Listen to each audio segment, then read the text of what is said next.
Hello everybody, this is Anurag Mishra and we are discussing Adrift at Sea. The present chapter is an extract from international bestseller Life of Pi. The novel is about a young boy named Pisin Molitor Pai Patel, an Indian boy from Pondicherry. They are traveling in a Pacific Ocean, but the ship sinks and Pai is left alone on a lifeboat with a Bengal tiger named Richard Parker. हमने इतनी चीजें discuss कर ली हैं. अब हमने देखा कि life boat पर पटेल या पाई चिल्लाकर और मोटिवेट कर रिचर्ड पार्कर को डूबने से बचाने की कोशिश कर रहा है और उसने सीटी बजाकर और चिल्लाते हुए बार बार रिचर्ड को समझाते हुए कहा कि तुम तैरने की कोशिश करो. अब वो कहता है, and what of my extended family, birds, beasts and reptiles, they too have drowned. Every single thing I value in life has been destroyed and I am allowed no explanation. I am to suffer hell without any account from heaven. In that case, what is purpose of Richard Parker? It is no more than to sign at practical ease, getting a food, clothing and shelter. Why can't reason give greater answers? Why can we throw a question further than we can pull in an answer? Why such a vast net if there is so little fish to catch? अब वो अकेले में ही है तो ऐसा लगता है कि कभी वो रिचर्ड पार्कर से बात कर रहा है और कभी अकेले में ही बड़बड़ा रहा है, लेकिन बीच बीच में वो पूछता जाता है कि मेरी एक्सटेंडेड फैमिली का क्या हुआ. बर्ड्स, बीस्ट एंड रेप्टाइल्स, वो सारे जीव उसके जू का हिस्सा थे तो सब उसके लिए फैमिली जैसे थे. अब वो सारी चीजें डूब गई तो वो चिल्ला रहा है, they too have drowned. Every single thing I value in life has been destroyed and I am allowed no explanation. और वो कहता है कि हर वो चीज जिसकी मैंने लाइफ में कद्र की, जिसकी मुझे जरूरत थी, वो सब बर्बाद हो गया और मुझे कोई एक्सप्लेनेशन देने के लिए कहा भी नहीं गया. मुझे कहा गया ट्रैवल करने के लिए. कहां से? स्वर्ग से नर्क तक, क्योंकि जहां परिवार होता है वहीं स्वर्ग होता है. और पूरी फैमिली उसकी ड्राउंड होगी, उसकी हर चीज पैसिफिक ओशियन में डूब गई. अब उसके पास साइनिंग की प्रॉब्लम नहीं थी, उसे अब फूड का इंतजाम करना था, क्लॉथ का, शेल्टर का. और वो पूछता है ऐसी कौन सी चीजें हैं जो बढ़िया आंसर दे सकती है. क्यों हम एक क्वेश्चन पूछ रहे हैं जबकि हम एक आंसर दे सकते हैं. बड़े से जाल का क्या फायदा अगर उसमें एक छोटी सी मछली भी नहीं पकड़ी जा सकती है. अब इधर बीच हम देखते हैं पैसिफिक ओशियन में रिचर्ड पार्कर के लिए तो his head was barely above water. He was looking up, taking in the sky one last time. There was a lifebuoy in the boat with a rope tied to it. I took hold of it and waved it in the air. Do you see this lifebuoy, Richard Parker? Do you see it? Catch hold of it. Hump. I will try it again. Hump. अब tiger का sir Pacific ocean में बहुत मुश्किल से, बेयरली means बहुत मुश्किल से ऊपर था पानी के, और वो ऊपर की तरफ देख रहा था और आसमान की तरफ से आखिरी बार. मतलब इस लाइन का मतलब यह है कि टाइगर अपनी उम्मीदें खो चुका था, लेकिन अचानक लाइफ बॉय एक छोटा सा रिंग होता है जो दिखाई देता है, जिसे हम लाइफ बॉय कहते हैं, उसे वो फेंक देता है। पाई किसकी तरफ? रिचर्ड पार्कर की तरफ। और हवा में उछालते ही और इसको फेंकने के साथ ही वो चिल्लाकर कहता है, क्या तुम इस लाइफ बॉय को देख रहे हो रिचर्ड पार्कर? क्या तुम देख सकते हो? पकड़ो इसे। मैं फिर से ट्राई करता हूं। He was too far, but the sight of life boy flying his way gave him hope. He revived and started beating the water with vigorous, desperate strokes. वो बहुत दूर था, लेकिन जब उसने लाइफ बॉय को उछलते हुए देखा तो उस लाइफ बॉय ने उसे उम्मीद दी और वो रिवाइव करने लगा और फिर से वो पानी को काटते हुए और ज्यादा एनर्जेटिक करने की कोशिश करने लगा। That is right, 1 2 1 2 breath when you can watch for the waves tree। और फिर वो कहता है ये ठीक है और काउंट करता जाता है, जैसे हम आगे बढ़ने के लिए काउंट करते हैं 1 2 1 2। और सांस लो अगर तुम ले सकते हो और लहरों को देखो। और बीच बीच में वो बोट की आवाज बजाता है, ट्री ट्री ट्री ट्री। My heart was chilled to ice, I felt ill with grief, but there was no time for frozen shock. It was shook in activity. Something in me did not want to give up on life, was unwilling to let go, wanted to fight to the very end. Where that part of me got the hurt, I don't know.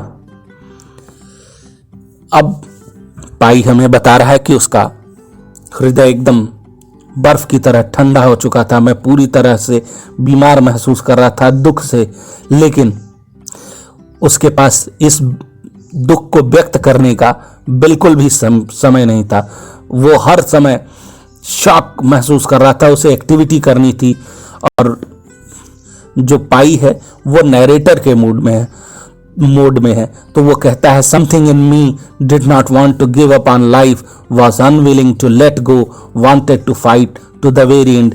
तो narrator बता रहा है, पाई बता रहे हैं हमें कि उसके अंदर का आदमी गिव अप नहीं करना चाहता था, वो आखिरी समय तक लड़ना चाहता था, हर छोटी से छोटी चीज तक लड़ना चाहता था। Where that part of me got the hurt I don't know. और मेरे हृदय का आखिरी हिस्सा कहां तक चला गया था मुझे बिल्कुल भी नहीं पता। Is not it ironic Richard Parker, where are in hell yet still we are afraid of immortality. क्या ये व्यंग पूर्वक नहीं है कि हम कभी इमॉर्टैलिटी से नहीं डरते थे? अब आज देखो कि हम कहां पहुंच गए हैं, क्योंकि वो तो एक डेंजर जोन में थे। बोट डूब रही थी, डूबकर वो लाइफ बोट में आ चुके थे। रिचर्ड पार्कर डूब रहा था और बीच बीच में वो चिल्ला रहा है, ट्री ट्री। आवाज उसकी आ रही, hurray hurray, you have made it Richard Parker, you have made it catch. और ऐसा लगा उसे कि रिचर्ड पार्कर ने पकड़ लिया और इसीलिए वो चिल्लाने लगा, अपनी खुशी व्यक्त की। I threw the lifebuoy mightily, it fell in the water right in front of me. With his last energies he stretched forward and took hold of it. और उस लाइफ बॉय उन्होंने उसकी तरफ एकदम बराबरी से फेंका और ये एकदम सही जगह पर जाकर पड़ा। कहाँ सही जगह? यानी पार करके ठीक बगल में। और उसने पूरी आखिरी बची हुई एनर्जी के साथ अपने आप को आगे की तरफ खींचा और पकड़ लिया। Hold on it, I will pull you in, don't let go, pull with your eyes while I pull with my hands. In a few seconds you will be aboard and we will be together. Wait a second, together, we will be together. Have I gone mad? वो कहता है जोर से पकड़े रहो और मैं तुम्हें खींच लूंगा और इसे जाने मत देना और अपनी आंखें बंद कर लो जब मैं तुम्हें खींच रहा होऊंगा। कुछ सेकंड्स के भीतर तुम बोट पर होगे और हम साथ में होंगे। फिर वो घबरा कर कहता है, वेट अ सेकेंड, हम साथ में होंगे? मैं क्या पागल हो गया हूं? I woke up to what I was doing, I yanked on the rope. वो अचानक नींद से जैसे जागा हो कि वो क्या कर रहा था, क्योंकि एक लाइफ बोट पर वो एक टाइगर को खींचने की कोशिश कर रहा है। Let's go of that life boy, result Barker, let go, I said, I don't want you here, do you understand, go somewhere else, leave me alone, get lost, drown drown. और वो फिर चिल्लाकर कहता है, उस लाइफ बॉय को जाने दो रिचर्ड पार्कर, उसे जाने दो, मुझे तुम्हारी जरूरत नहीं है, तुम समझे, तुम कहीं और चले जाओ, मुझे अकेला छोड़ दो, गेट लॉस्ट, और तुम डूब जाओ। He was kicking vigorously with his legs. I grabbed an oar. I thrust in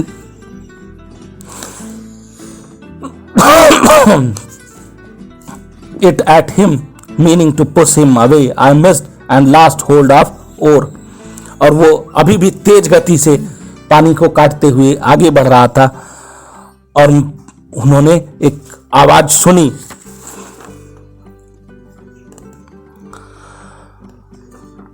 लेकिन जैसे ओर का मतलब होता है जब वो चढ़ने की कोशिश कर रहा है, और लेकिन फिर उन्होंने धक्का दे दिया, पाई ने धक्का दे दिया। क्यों? क्योंकि वो मिस करना चाहता था। I grabbed another oar. I dropped it an oarlock and pulled as hard as I could, meaning to move the lifeboat away. All I accomplished was to turn the lifeboat a little, bringing one end closer to little Parker. उसने फिर से पकड़ने की कोशिश की और जितनी तेज गति से पाई ढकेल सकता था उसे फिर से ढकेला ताकि लाइफ बोट और आगे चली जाए। लेकिन ये रिचर्ड पार्कर के और नजदीक हो गई। I would hit him on the head, I lifted the oar in the air. मैं उसे हिट करना चाहता था और मैंने हवा में एक स्टिक उठाई, बट वो तेज गति से चढ़ता हुआ ऊपर आ गया।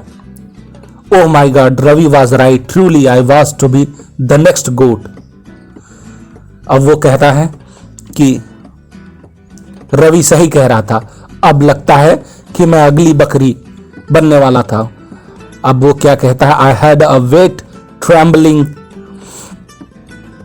half drowned, having coughing 3-year-old adult Bengal tiger in my lifeboat. Like Richard Parker rose unsteadily to his feet on the tarpaulin, eyes blazing as they met mine, ears laid tight to his head, all weapons drawn. His head was the size and color of the lifebuoy with teeth. अब वो पाई हमें बता रहा है कि मेरे पास एक गीला, थका हुआ, आधा डूबा हुआ, भारी, हल्का सा कफ करता हुआ एक 3 साल का बड़ा सा बंगाल टाइगर लाइफ बोट में है, और रिचर्ड पार्कर आराम से अपने पीछे के पैरों पर खड़ा होकर उस टारपुलिन पर यानी वाटर प्रूफ प्लास्टिक सीट पर खड़ा होकर आंखें मीचता हुआ, चिल्लाता हुआ प्रतीत हुआ। उसके सर का कलर और साइज दोनों ही लाइफ बॉय जैसे थे। I turned around, stepped over the zebra and threw myself overboard.